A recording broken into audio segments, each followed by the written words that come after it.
안녕하세요, 아로니안입니다. 마블이 어느 순간부터 어떻게 지금처럼 몰락했는지를 파헤치는 두 번째 영상입니다. 그렇다면 인피니티 사가부터 시작된 MCU의 시한폭탄들은 무엇이었을까요? 6편의 영화들을 하나로 묶는 페이지라는 시스템은 괜찮았습니다. 어떤 주제를 어떻게 스토리텔링하게 하는지 알 수 있었고 비대해지는 시네마틱 유니버스의 기준점을 잡아주었기 때문입니다. 하지만 이 페이지라는 개념은 페이지 3에 이르면서 좀 애매해집니다. 11편의 영화를 다 묶어버릴 정도로 수가 비약적으로 늘어났을 뿐만 아니라 주제도 애매해져서 이게 타노스와의 전쟁을 다루는 건지 히어로들의 폴리티컬 스릴러인지 스페이스 판타지인지 새로운 히어로들의 데뷔인지도 애매해집니다. 공교롭게도 이때 사가라는 새로운 시스템이 또 도입됩니다. 6편을 묶은 페이지들을 또 묶는 또 다른 포장 시스템의 일환인 것이죠. 마블 스튜디오는 페이지 1, 2, 3를 인피니티 사가라고 묶었습니다. 즉 페이지 1, 2, 3 모두 결국 타노스와 인피니티 스톤에 대한 이야기라고 정리한 것이죠. 이는 페이지 3의 테마를 정리해주는 듯 하지만 사실 사가의 도입은 페이지 3를 정리해주는 게 아니고 페이지 1, 2, 3를 뭉뚱그리는 것에 불과했습니다. 즉 이제 중요한 것은 페이지가 아니고 사가라는 것이죠. 이제 제대로 된 감상을 하려면 사가를 전체적으로 다 봐야 했습니다. 페이지 4는 무려 17편인데 이 17편을 다 봐도 우리가 알 수 있는 것은 결국 요상한 단어들과 새로운 인물들에 대한 어렴풋한 인상뿐이라는 것입니다. 괜히 페이지 4에 어벤져스 같은 중심축의 영화가 안 나온 게 아닙니다. 이제는 사가가 페이지보다 더 중요해졌기 때문에 페이지 4를 정리하는 영화가 필요가 없다고 마블이 판단하게 된 것이죠. 그 덕분에 실제로 페이지 4는 중구난방의 이야기를 통합하려는 시도 하나 없이 각자도생 아니 각자도망이었죠. 3부작을 가리키는 표현 트릴로지라는 말은 들어봤어도 5부작을 가리키는 표현 펜탈로지라는 말이 생소하듯이 관객들이 받아들일 수 있는 용량이 정해져 있는 것 같은데요. 많은 인기 프랜차이즈가 3편 이상 소편이 곧바로 나오지 않았고 나왔다 해도 성공하지 않았습니다. 장수하는 시리즈는 감독과 배우 교체 혹은 리부트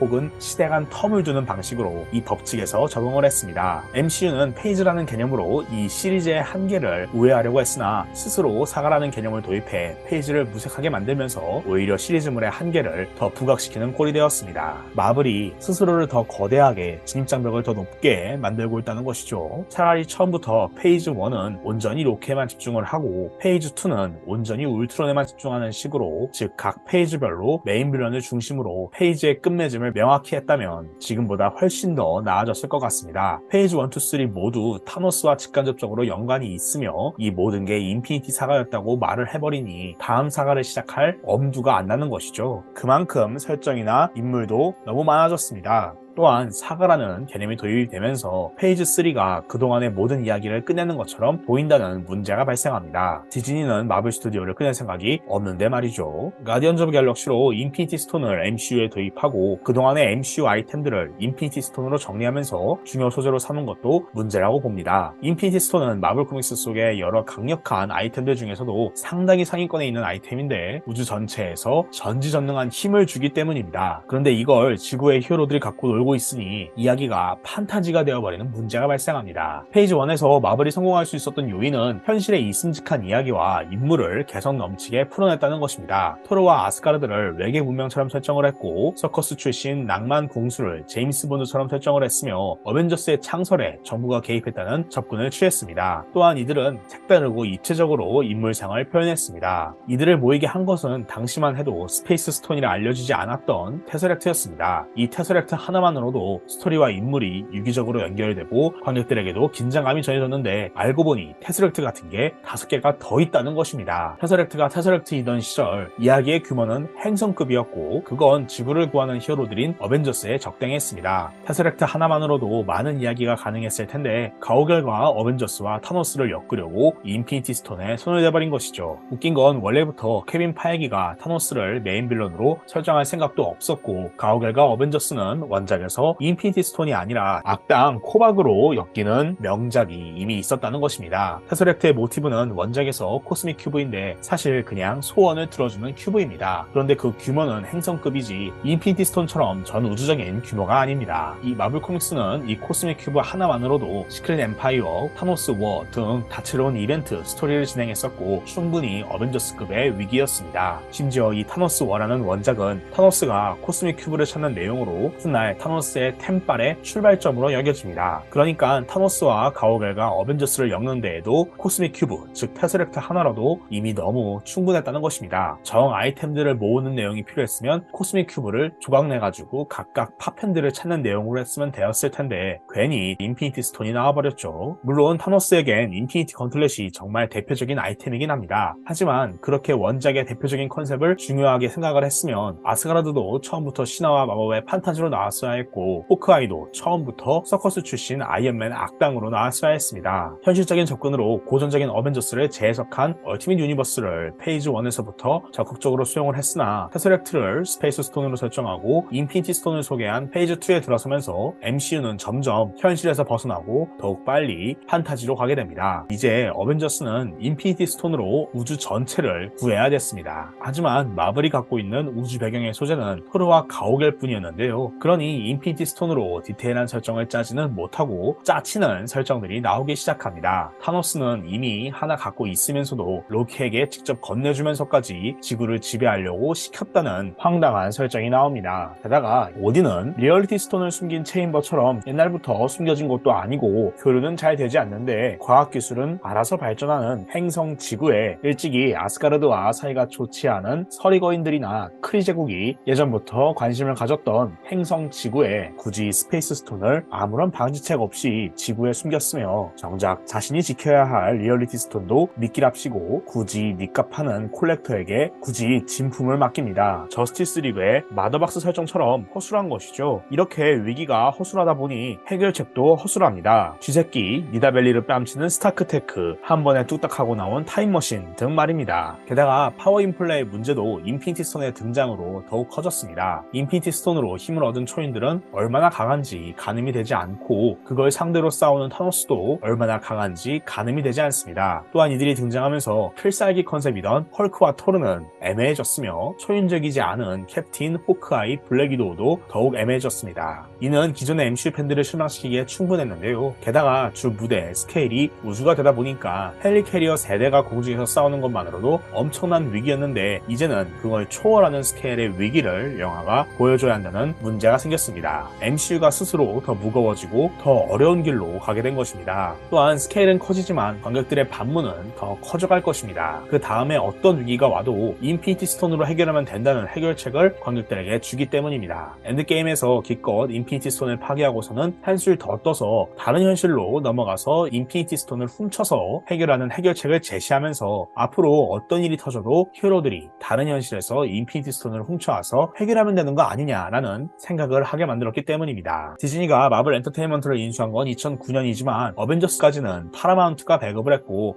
원래 계약에 맞게 준비를 했습니다. 제 생각에는 마블 스튜디오가 디즈니 스튜디오가 있는 버뱅크로 이사한 2013년부터 본격적으로 디즈니의 입김이 불었다고 생각을 해서 2013년으로 숫자를 정했는데요. 솔직히 말해서 마블 코믹스는 디즈니와 이미지가 잘 맞지 않습니다. 마블 코믹스가 성공하기 시작한 건 60년대부터라고 봐야 되는데 그때 이들이 성공할 수 있었던 것은 마치 MCU가 그랬던 것처럼 DC 코믹스로 대표되는 일반적인 영웅들과 달랐기 때문입니다. 일반적으로 굳이 비교하자면 DC가 마블보다 살짝 더 보수적이고 고전적이고 신화적입니다. 마블의 영웅들은 방사능 노출이든 직접 발명이든 과학기술의 발전이 기원에 중요하게 작용을 했습니다. 또한 시민들에게 인정받지 못하고 돈 문제에 시달리며 심지어 사회적인 차별과 혐오의 대상이기도 했습니다. 공교롭게도 마블의 전신인 타임리 코믹스에 데뷔한 인기 히어로들, 네이머는 당시에도 안티 히어로였고 1대 휴먼 토치는 안드로이드였으며 캡틴 아메리카는 일종의 인간 무기였습니다. 즉 마블은 DC보다 상대적으로 조금 더 현대적이고 SF적이며 정치적이라고 볼 수 있겠습니다. DC의 대표 천재가 배트맨이라는 탐정인 것과 다르게 마블의 대표 천재가 미스터 판타스틱이라는 과학자라는 것만 해도 마블과 DC의 방향성의 차이를 볼 수가 있는데요. 물론 지금은 서로를 오랫동안 보고 배워서 비슷하기는 하지만 굳이 비교하자면 출발점이 서로 다릅니다. 그런데 이런 마블의 색채는 디즈니와 잘 맞지 않습니다. 늘 마법 같은 동화 같은 세상을 고수하는 디즈니는 DC와 잘 맞을지 모르겠습니다.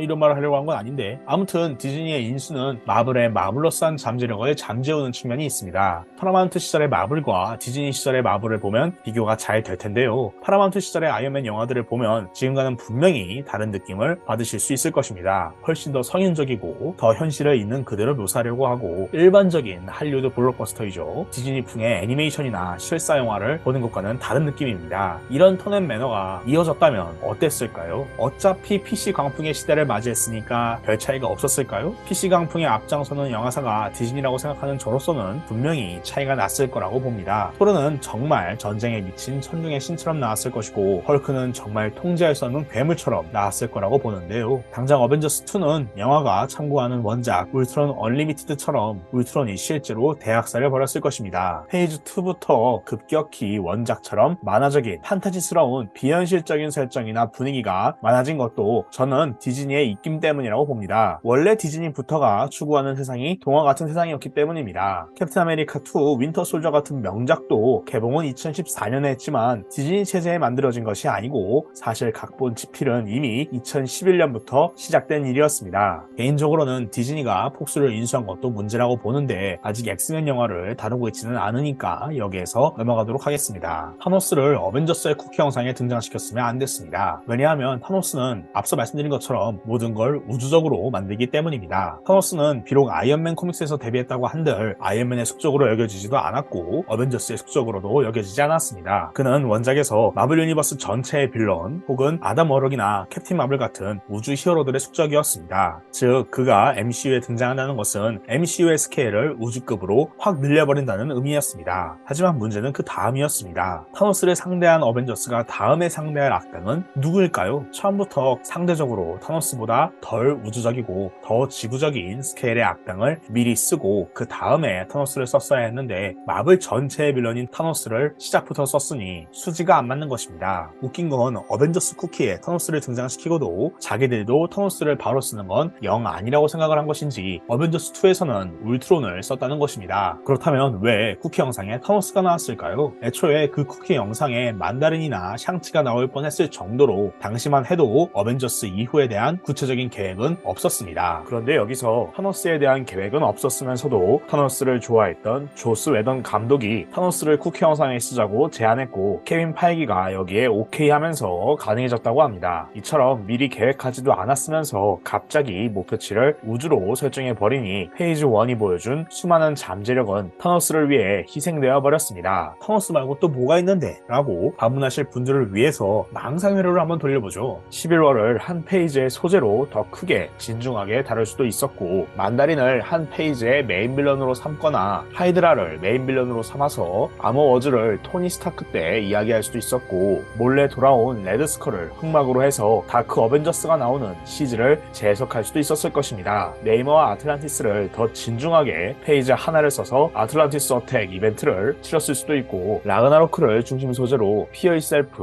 워 오브 렐름스의 특징들을 혼합해서 한 페이지를 구성할 수도 있었을 것입니다. 지모의 마스터즈 오브 이블이라는 악당 팀이 어벤져스 맨션을 습격해서 승리하는 명작 언더시즈를 참고해서도 좋을 것입니다. 아니면 레드스컬, 로키, 만다린 등 주요 멤버의 수적들이 힘을 합치는 액처 오브 벤전스를 했어도 좋을 것입니다. 라그나로크로 희생된 월드 워 헐크를 한 페이지의 소재로 사용할 수도 있었습니다. 원작에서 가오갤과 어벤져스의 첫 크로스오버가 코박이라는 우주적 존재로 이뤄진 것처럼 엘더스 오브 유니버스를 메인 빌런으로 삼고 콘테스트 오브 챔피언스 같이 히어로들끼리 배틀로얄을 찍고 단합하는 컨셉도 했을 수 있겠습니다. 20세기 폭스로부터 스크럴 판권을 가져온 지금이나 할 수 있는 이야기이긴 하지만 스크럴의 대대적인 지구 침공인 시크릿 인베이전이나 지구가 크리 제국과 스크럴 제국의 전쟁에 휘말린다는 내용을 그린 크리스크럴 워도 좋았을 것입니다. 어쨌든 시작부터 타노스로 급격하게 노선을 트지 않았더라면 MCU는 적당한 스케일을 천천히 유지하면서 다양한 방식과 다양한 악당으로 어벤져스의 활약을 지금까지 그렸을 수도 있었습니다. 엄연히 어벤져스 코믹스의 팬으로서 MCU가 잘 되기를 바라는 마음에서 이렇게 한번 말씀을 드려봤는데요. 여러분들은 또 어떻게 생각하시는지 그 고견을 저도 듣고 싶습니다. 과연 무엇이 MCU를 지금처럼 망하게 했을까요?